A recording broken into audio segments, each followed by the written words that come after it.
Dancing and singing.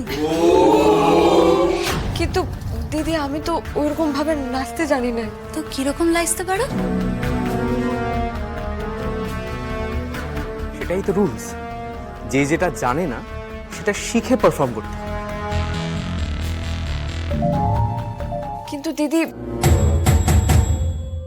শোন, তোদের এই পারি না, জানি না, হবে না এসব শোনার জন্য আমরা এখানে আসিনি।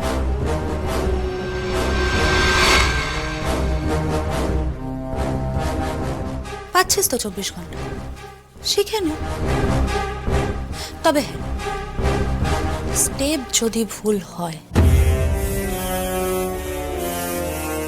তাহলে যতদিন এখানে পড়বি ততদিন সেই ভুলের মাসুল গুনতে হবে।